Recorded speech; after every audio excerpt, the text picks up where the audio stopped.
여러분 안녕하십니까? 뉴스 더 개벽입니다. 세계 곳곳에서 발생한 개벽 뉴스를 알려드립니다.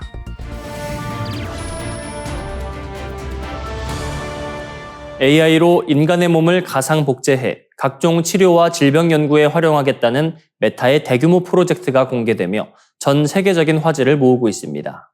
메타의 창립자 마크 저커버그와 그의 아내 프리질라 첸이 이끄는 비영리 조직 바이오 허브가 인류의학의 패러다임을 바꿀 대규모 사업에 착수했습니다.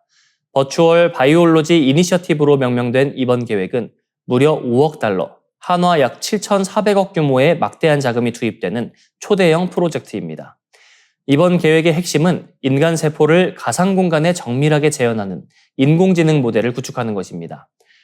바이오 허브는 전체 자금 중 1억 달러를 글로벌 데이터 수집에 배정하고 나머지 4억 달러를 생물학적 이미징, 특정 및 공학도구 개발에 집중 투입할 예정입니다. 그동안 생물학 연구진들은 다양한 환경에서의 세포 반응을 모델링하려 애써왔지만 이를 뒷받침할 양질의 데이터 부족이 연구의 핵심 병목 구간으로 지적되어 왔습니다. 바이오 허브의 과학 총괄 알렉스 리브스는 생물학의 복잡성을 정확히 구현하기 위해서는 분자 단위에서 조직 수준에 이르기까지 전 지구적 차원의 데이터 조율이 필요하다고 강조했습니다. 이러한 비전에 발맞춰 앨런 연구소와 아크 연구소, 브로드 연구소, 웰컴 쌩어 연구소 등 세계적인 연구기관들이 대거 참여하고 엔비디아가 대규모 데이터 처리를 위한 필수 컴퓨팅 자원을 지원하기로 했습니다.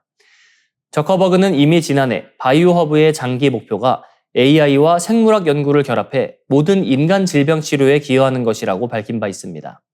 세포가 디지털로 정교하게 모델링되면 연구자들은 막대한 비용과 시간이 소요되는 실제 실험에 앞서 가상 환경에서 가설을 먼저 검증할 수 있게 됩니다. 이는 신약 개발 속도를 비약적으로 높이고 질병에 대한 근본적인 이해도를 획기적으로 개선할 것으로 기대됩니다. 국제연구 커뮤니티 역시 이번과 같은 글로벌 규모의 협업이 단일 기관의 노력을 훨씬 앞서는 성과를 낼 것이라며 큰 기대감을 보이고 있습니다. 하지만 기술적 도약과 함께 신중한 접근이 필요한 과제도 남아 있습니다.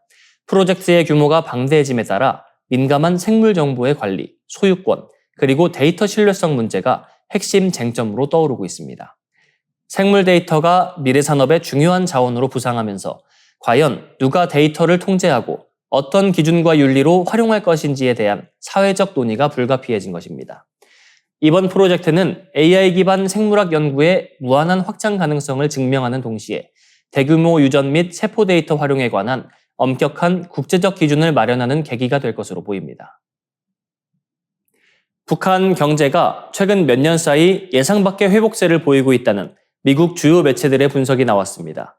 월스트리트 저널은 북한을 두고 세계에서 가장 놀라운 경제 성공담이라고 표현하며 코로나19 이후 급격히 위축됐던 북한 경제가 러시아와 중국을 발판으로 반등하고 있다고 전했습니다.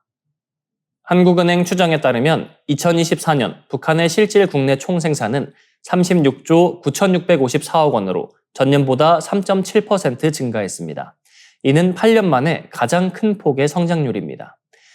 평양에서는 화성지구 4단계 건설이 1년 만에 마무리되며 1만 세대 주택이 준공됐습니다. 월스트리트 저널은 이 규모가 같은 기간 미국 로스앤젤레스나 시카고의 신규 주택수보다 많다고 설명했습니다. 외국인 방북객들이 체감한 변화도 소개됐습니다. 과거에는 택시를 타기 위해 오랫동안 기다려야 했지만 최근에는 차량 호출 애플리케이션을 이용해 몇 분 만에 택시를 부를 수 있었다는 증언이 나왔습니다. 평양 시내에서는 전기차와 수입차, 스마트폰 결제 장면도 늘어난 것으로 전해졌습니다. 하지만 이 같은 변화의 배경에는 북한 내부의 자생적 성장만 있는 것은 아니라는 분석이 나옵니다. 월스트리트 저널은 우크라이나 전쟁이 북한 경제의 중요한 전환점이 됐다고 평가했습니다. 북한은 러시아에 탄약과 무기를 공급하고 병력까지 파견하면서 막대한 수익과 군사적 보상을 얻은 것으로 분석됩니다. 한국 국가안보전략연구원은 북한이 러시아에 무기를 공급해 100억 달러 이상을 벌어들였을 가능성이 있다고 봤습니다. 중국의 역할도 컸습니다. 북중 교역은 유엔 제재에도 불구하고 최근 8년 만에 최고 수준으로 늘었고 북한의 전자기기와 디지털 경제는 중국산 부품에 크게 의존하고 있습니다. 사이버 해킹 조직이 암호화폐 탈취를 통해 벌어들인 자금도 경제 회복의 한 축으로 거론됩니다. 다만 북한 경제의 호황은 평양 중심의 제한된 변화라는 지적도 이어집니다. 평양 밖 지역은 여전히 빈곤에 시달리고 있으며 위에는 북한 주민 2,600만 명 가운데 절반가량이 영양실조 상태라고 보고 있습니다. 뉴욕타임스는 북한이 팬데믹을 계기로 사회 통제를 강화한 뒤 러시아의 전쟁을 지렛대로 삼아 경제 활력을 되찾았다고 평가했습니다. 경제 회복은 분명하지만 그 이면에는 제재 회피, 전쟁 특수, 인권 탄압이라는 어두운 그림자가 함께 자리하고 있습니다. 인공지능 기술이 시험장의 공정성을 흔들 새로운 변수로 떠오르고 있습니다. 지난 5월 치러진 토익 정기시험에서 AI 스마트 안경을 이용한 부정행위 시도가 국내 공인어학시험 사상 처음으로 적발됐습니다. YBM 한국토익위원회에 따르면 지난달 10일과 31일 열린 토익 시험에서 각각 1명씩 모두 2명의 응시자가 AI 기능이 탑재된 스마트 안경을 착용했다가 적발됐습니다. 이들은 온라인 직구나 해외 제품을 통해 구할 수 있는 AI 글라스를 시험장에 반입한 것으로 알려졌습니다. 이 AI 스마트 안경은 일반 안경과 비슷한 외형을 갖고 있지만 내부에는 초소형 카메라와 마이크, 스피커, 인공지능 기능이 탑재되어 있습니다. 사용자가 보고 있는 문장이나 사물을 카메라가 포착하면 AI가 이를 분석하고 번역이나 설명, 정답 추정 정보를 렌즈나 음성으로 제공할 수 있습니다. 시험지를 바라보는 것만으로 문제 해석과 답안 확인이 가능해질 수 있다는 점에서 심각한 부정행위 도구가 될 수 있습니다. 실제로 최근 국내에 출시된 AI 글라스는 외형상 일반 안경과 큰 차이가 없어 감독관이 육안으로 구별하기 쉽지 않습니다.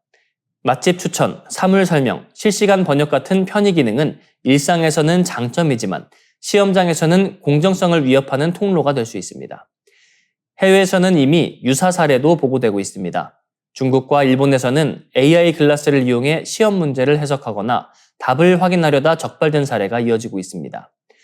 국내에서도 이번 토익 시험뿐 아니라 고용노동부 산하 산업인력공단의 정기기사 시험에서 비슷한 일이 발생한 것으로 알려졌습니다. 해당 기관은 문제를 폐기하고 응시자를 경찰에 고발했습니다. 토익위원회는 부정행위가 확인된 응시자의 성적을 무효 처리하고 사안에 따라 최대 5년간 응시 자격을 제한할 방침입니다. 문제 유출이나 저작권 침해가 확인될 경우 민형사상 책임도 물을 수 있다고 밝혔습니다. 또한 감독관 교육을 강화하고 시험 종료 이후 답안 유서도 분석과 이상 응시 패턴 검증도 병행하고 있습니다. 정부도 대책 마련에 나섰습니다. 고용노동부는 국가기술자격법 개정을 통해 첨단 기기를 소지 금지 품목에 포함하는 방안을 추진하고 있습니다. 교육부도 수능 시험장 반입 금지 물품 예시에 AI 안경을 명시하고 감독관 교육을 강화하는 방안을 검토하고 있습니다. AI 글라스는 기술 발전의 상징이지만 시험장에서는 신뢰를 무너뜨릴 수 있는 새로운 위험 요소가 되고 있습니다. 앞으로 각종 시험은 단순한 휴대전화 단속을 넘어 눈에 보이지 않는 첨단 기기와의 새로운 감독 경쟁에 들어서게 됐습니다. 브렉시트가 국민투표로 결정된 지 10년을 맞는 가운데 영국 안팎에서 유럽연합, EU 재가입 논의가 다시 고개를 들고 있습니다. 최근 시장조사기관 입소스가 영국 성인 1,137명을 대상으로 실시한 조사에서 응답자의 52%는 영국이 EU에 다시 가입해야 한다고 답했습니다. 현 상태를 유지해야 한다는 응답은 33%에 그쳤습니다. 이는 2016년 6월 국민투표 당시 과반이 EU 탈퇴를 선택했던 결과와 정반대의 흐름입니다.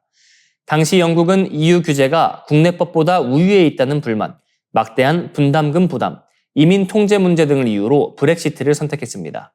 이후 영국은 2020년 1월 31일 EU를 공식 탈퇴했습니다. 하지만 시간이 지나면서 분위기는 달라지고 있습니다. 영국 여론조사기관 유고부 조사에서도 응답자의 58%가 브렉시트는 잘못된 선택이었다고 답했습니다. 영국 사회에서는 브렉시트와 후회를 뜻하는 리그렛을 합친 브레그렛이라는 말까지 널리 쓰이고 있습니다. 키런 패들리 입소스 정치국장은 유럽과의 관계를 둘러싼 논쟁이 여전히 현재 진행형이라고 분석했습니다. 다만 세대별, 정당별 격차는 뚜렷합니다. 젊은 층은 EU 복귀를 강하게 지지하는 반면 55세 이상에서는 반대 여론이 높았습니다. 노동당과 자유민주당, 녹색당 지지층은 재가입에 우호적이지만 브렉시트를 주도한 정치 세력의 흐름을 잇는 리폼 UK 지지층은 70%가 재가입에 반대했습니다. 한편 영국에서 재가입 논쟁이 커지는 사이 EU 가입을 원하는 국가들은 오히려 늘고 있습니다. 몬테네그로는 2028년 EU의 28번째 회원국이 되는 것을 목표로 가입 협상에 속도를 내고 있고 알바니아와 코소보 등 서발칸 국가들도 문을 두드리고 있습니다. 우크라이나와 몰도바 역시 러시아의 위협 속에서 EU 가입을 국가 생존 전략으로 보고 있습니다. 북유럽에서도 변화가 감지됩니다.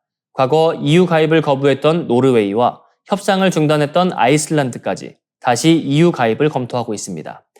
러시아의 군사적 위협, 미국의 유럽 안보 관여 약화, 그리고 트럼프 대통령의 그린란드 병합 발언까지 겹치면서 유럽 내부에서는 더 강한 결속이 필요하다는 인식이 확산하고 있습니다. 브렉시트 10년은 이제 단순한 탈퇴의 역사가 아니라 유럽 통합의 의미를 다시 묻는 계기가 되고 있습니다. 영국은 떠난 선택을 후회하고 있고 주변 국가들은 불안한 국제 질서 속에서 EU를 새로운 안보 우산으로 바라보고 있습니다. 이상으로 뉴스 더 개벽 마치겠습니다. 시청해 주셔서 고맙습니다.